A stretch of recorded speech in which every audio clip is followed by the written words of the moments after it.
個漩渦咁啦，將所有屋企嘅家庭成員都捲咗入去嘅。咁我哋都要提清楚一樣嘢，就係話頭髮，我哋成班同事好開心啊！呢位客人話：嗱，3隻當然近期都係比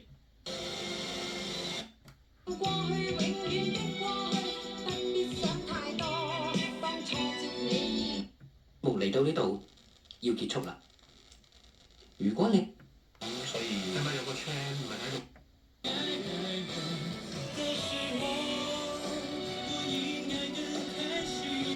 多啲享受在家嘅溫。